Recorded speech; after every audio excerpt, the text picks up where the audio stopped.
The alien woman's heart began to beat for the human man. The crystal towers of Sile's city shimmered with a silence so complete that even the wind seemed ashamed to make a sound.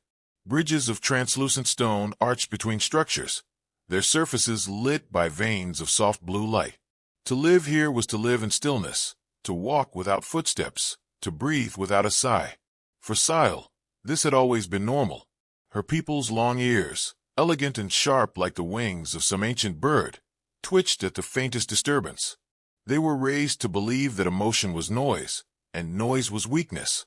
She had obeyed, like all the others, moving through days that folded neatly into one another with all the excitement of a mathematics lesson that never ended. But that was before the crash.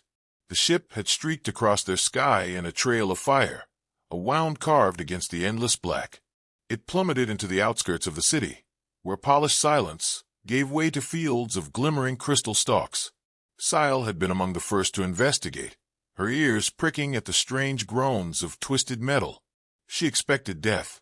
She found a human. He was sprawled on the ground, muttering to himself, his vessel a wreck of charred steel and dangling wires.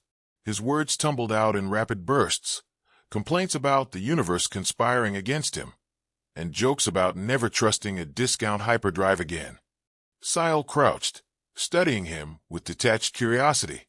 His face was smudged with soot, his clothes torn, yet he grinned at her as if she were the punchline to a joke only he understood. "You've got ears like satellite dishes," he said, his voice hoarse but teasing. "Can you pick up radio with those things?"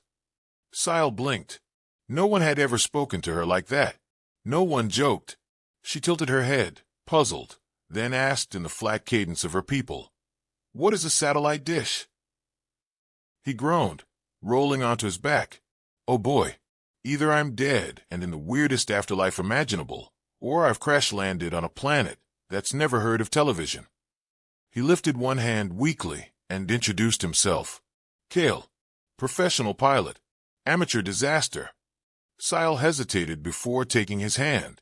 Her people rarely touched. Contact was unnecessary, distracting. Yet the warmth of his skin lingered even after she released him.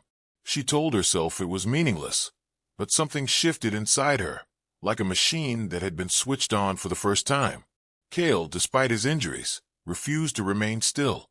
As she tried to examine his condition, he cracked jokes about alien abductions with terrible bedside manner. When she instructed him to be silent, he smirked. "You're going to have a hard time with me, Moon Elf. I come with background noise." "Moon Elf," she repeated. "Yeah," he said, waving vaguely at her ears. "Long ears. Kind of elegant. Definitely mystical. Back home, people would write ballads about you. Or, bad romance novels." She frowned. Why would someone write novels about ears? He laughed, though the sound turned into a cough. "You really are from another world." Sile should have reported him immediately, but instead she found herself escorting him through the crystalline fields. The city loomed in the distance, its towers humming faintly with the energy of machines that regulated everything from temperature to thought. Kale limped beside her, every so often pointing at structures and making sarcastic commentary. "That tower looks like a giant tooth," he remarked. "You people live inside molars? Do you floss them?" She stared at him. "What is floss?" "Oh, this is going to be fun," he muttered. When they entered the city, the silence pressed down harder, like an invisible weight. Kale whistled, the sound sharp and alien against the stillness. Citizens turned their heads, ears twitching with alarm. No one had ever whistled here. The sound seemed to stab the quiet, and Sile felt her own heart lurch strangely at the defiance of it. "Relax," Kale whispered to her, leaning closer. "They look like they're going to arrest me for disturbing the peace, which, honestly, would be a fair cop." "Peace is sacred," she said softly. "So is laughter," he replied. "Or at least it should be." His words lingered in her ears long after the overseers came to investigate. They circled, demanding explanations in cold, even tones. Sile bowed her head, giving the answers expected of her. But when Kale looked at her and winked, she felt a rush of something she could not identify. Her chest tightened. A pulse echoed through her veins, fast and unfamiliar. Later, when she was alone, she pressed her hand against her chest and frowned. Her people's hearts did not beat this way. Not fast, not loud. The rhythm frightened her, yet also fascinated. The silence of her city remained unbroken, yet within her, something had awakened, and she could not help but hear Kale's laughter echoing in that silence, as though it belonged there. Kale insisted on walking despite the limp that made every step look like he was trying to invent a new dance. Sile kept glancing at him, torn between confusion and annoyance. Her people moved with precise grace, never wasting motion. His wobbling stride was an insult to geometry. "You know," he said, leaning on a railing that glowed faintly with stored starlight, "your city looks like someone crossed a cathedral with a giant jewelry box. It's beautiful. And also, I keep wanting to lick the walls." She blinked at him. "Why would you lick walls?" "Because they sparkle," he said with a grin. "Where I'm from, if something sparkles, it's either candy or poisonous. Sometimes both." Sile shook her head, unsure whether he was deranged or simply human. His words stirred something in her she could not name. Each time he joked, she felt that strange flutter inside her chest again, the rhythm growing stronger. They arrived at the chamber of the healers, where silent figures in white robes awaited. Their long ears twitched as they examined Kale with cold detachment, scanning his body with narrow beams of blue light. He squirmed under their scrutiny. "Let me guess," he said, pointing to the device hovering above him. "That's either a medical scanner or a toaster. If it's the second, please make me a sandwich." None of the healers reacted. Their silence was as deep as the void between stars. Kale sighed dramatically. Tough crowd. Sile found herself biting her lip to keep from smiling. She shouldn't. The healers would notice. But Kale's words clung to her mind like light in darkness. When the examination ended, the healers concluded he was physically stable, though they noted his incessant speech patterns with concern. They suggested confinement until further study. Kale protested. "Confinement? I'm not a space rat. I'm a guest." "Well, technically, an uninvited guest who crashed your front lawn, but still."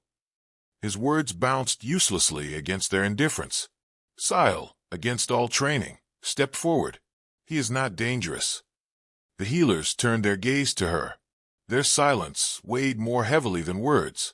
Sile's ears lowered slightly under the pressure, but she did not retract her statement. Kale's grin widened as though she'd just declared him the galaxy's most charming man.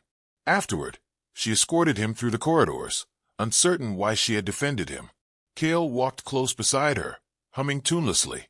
"What are you doing?" she asked. "Humming," he said. "It's like whistling but with closed lips. Makes waiting around less boring. You should try it." "My people do not hum."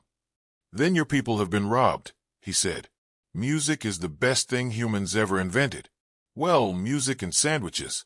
But sandwiches are just edible architecture." She frowned, struggling to understand. Yet as he hummed, she noticed her heart's rhythm adjusting to his tune, as though her body listened in secret. They reached the viewing platform, where the city opened into the vastness of the cosmos. Stars spilled across the horizon like scattered diamonds. Kale leaned against the railing, gazing out with wide eyes. "Now that's a view," he whispered. "Beats any screensaver I ever had." "Screensaver?" she asked. "Long story," he replied. "Basically, it's what humans stare at when they don't want to work." His words made no sense, yet the warmth in them stirred her. For the first time, she wanted to ask him questions not because duty required it, but because she wanted to hear more of his voice. "Why do you laugh?" she asked suddenly. He looked at her, surprised. "Because life is ridiculous. Because sometimes things hurt too much not to laugh.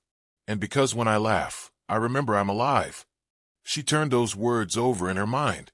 Laughter as proof of life. Her people measured existence by silence, by efficiency, by the absence of disruption. Yet when Kale laughed, she felt something stir inside her, like a light breaking through glass. Later that night, when she returned to her solitary chamber, she found herself replaying his grin in her memory.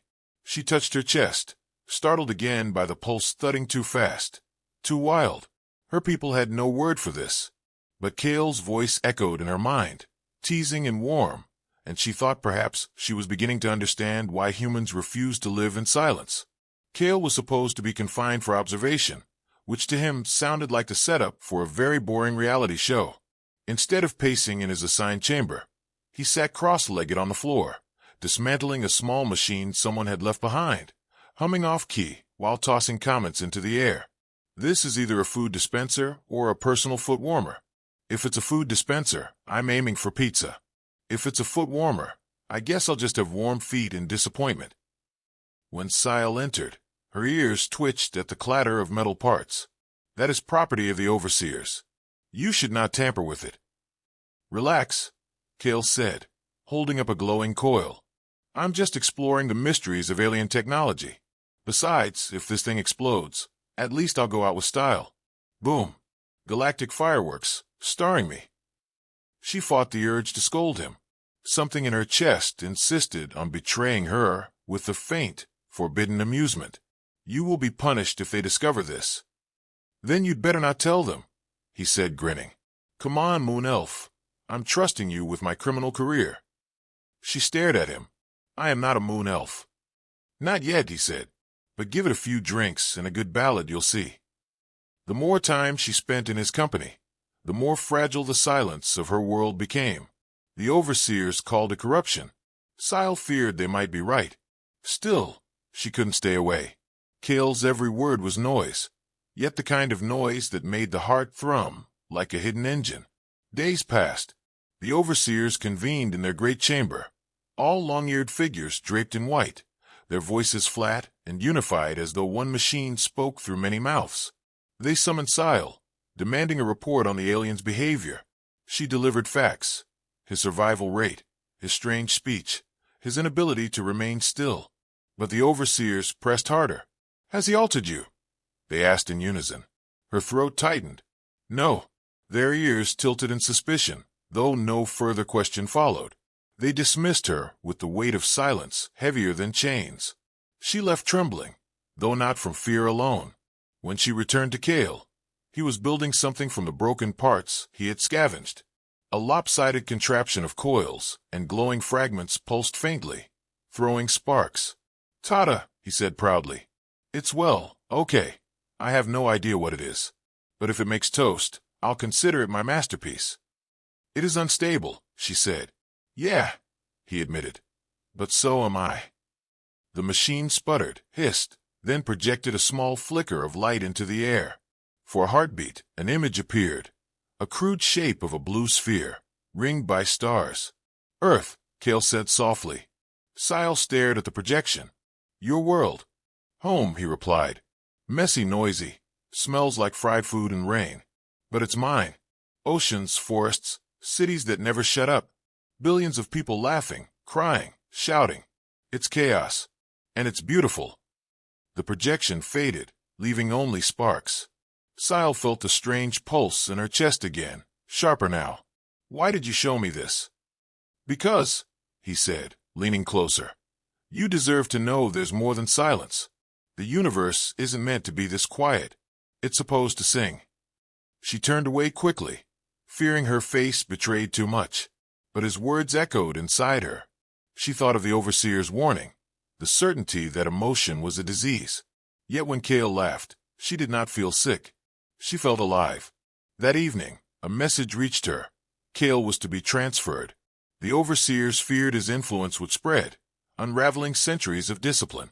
He was to be isolated, studied, perhaps erased. She delivered the message to him, her voice steady though her chest rebelled. Ah, he said, the classic move. Lock up the funny outsider before he convinces everyone to start a comedy club. Don't worry, Sile. I've been thrown out of worse places. Once, a bar on Ceres banned me for life because I tried to karaoke in zero gravity. This is not humorous, she said sharply, though her ears betrayed the tiniest tremor. He shrugged. When the universe kicks you, laugh at the bruise. Works for me. Sile stared at him, torn between duty and the rhythm beating faster each day inside her.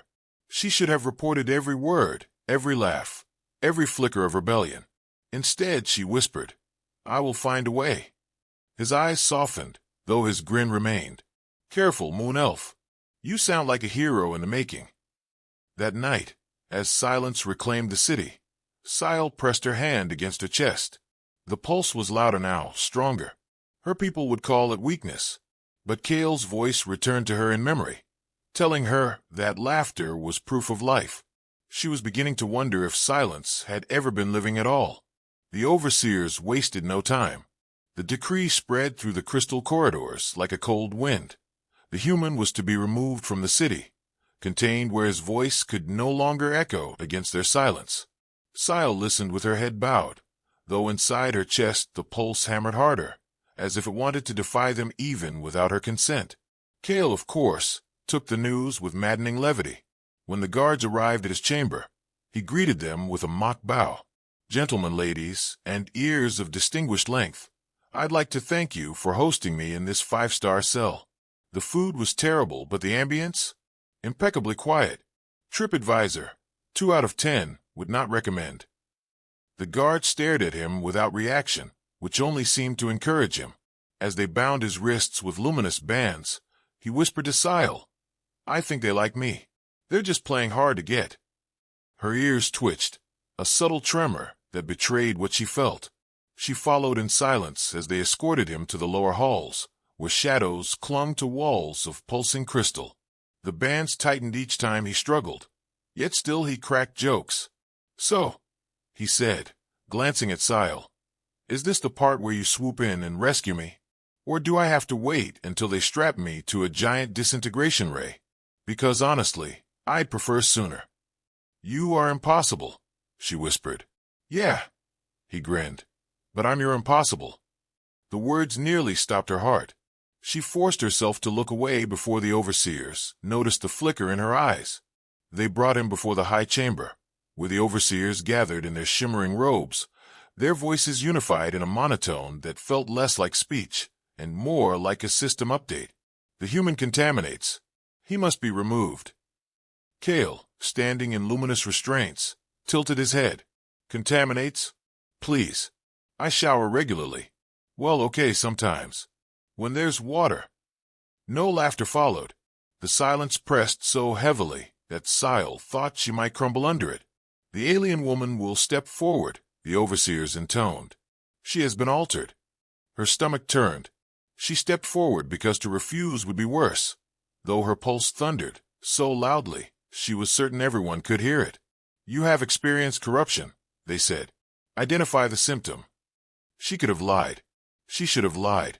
Yet the memory of Kale's grin, his humming, his reckless laughter burned through her. "My heart," she whispered. The overseers tilted their ears in unison. "Explain." "It beats," she said. "It should not, but it beats." Gasps rippled faintly from the guards at the edges of the chamber. The overseers spoke again. "This proves contamination. Emotion is a sickness. It must be purged." Kale's grin faltered at last. "Hey, hang on. It's not her fault. If anyone's contagious, it's me. I've got chronic optimism. Highly infectious. Been spreading it for years." Sile turned toward him, trembling. "Silence. Not my strong suit," he muttered. The overseers raised their hands. Energy shimmered at their fingertips, the hum of annihilation filling the air. Sile's instinct screamed at her to submit, to remain still. But her chest burned, her pulse deafening. She stepped forward, blocking their aim. "You will not harm him," she declared. For the first time, the overseers hesitated. The silence cracked, not with sound but with disbelief.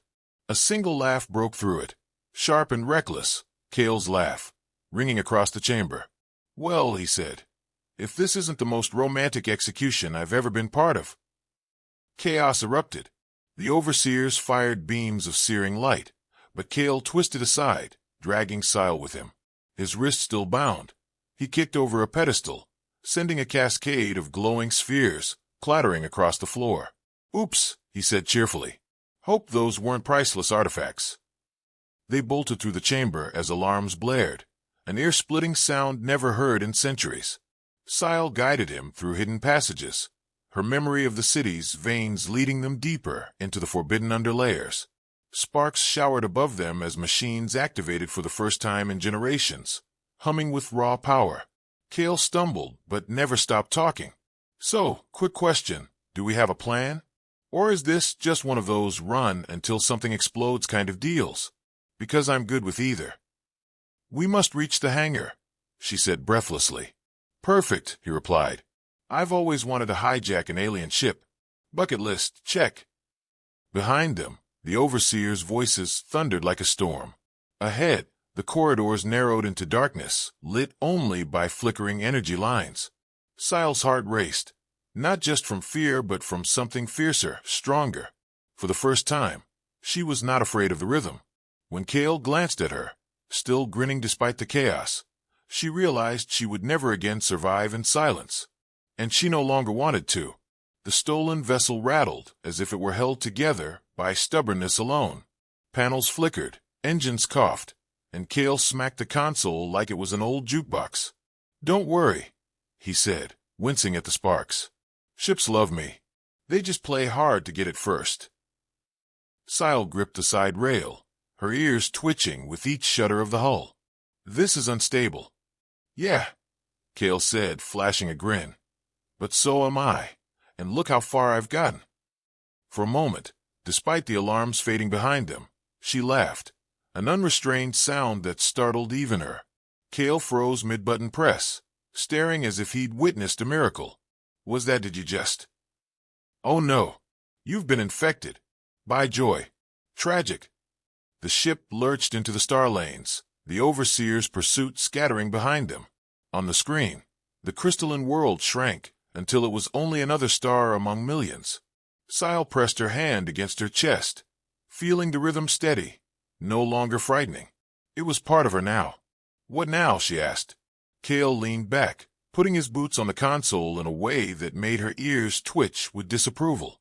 Now, we fly. Find someplace that doesn't worship silence like it's a sport. Maybe I'll introduce you to music. Or sandwiches. You'll love both. I do not eat architecture, she replied. You will, he said confidently. Days blurred into stars and star lanes. Kale repaired what he could with questionable methods, at one point using a sock as insulation. When she raised a brow, he insisted. It's called human ingenuity. Don't knock it. Sile found herself adjusting to his chaos.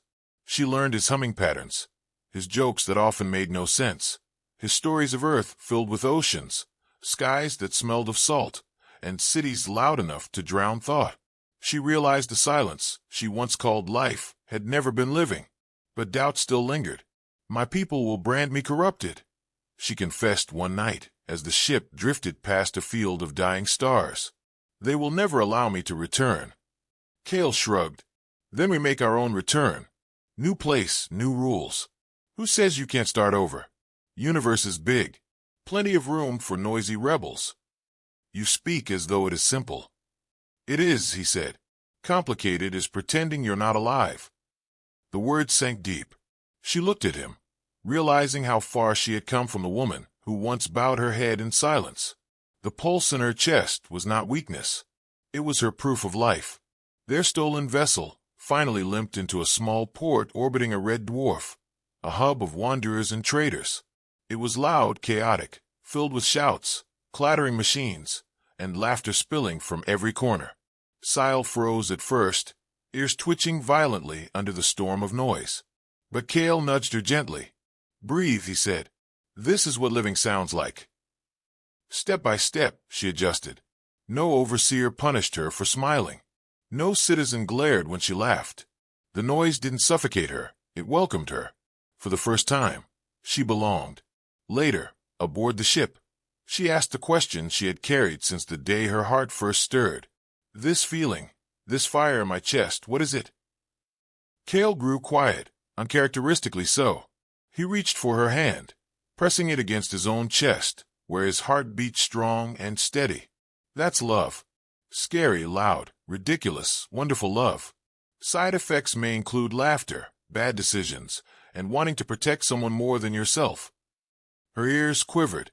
Love, she repeated softly, tasting the forbidden word. Then my corruption is complete.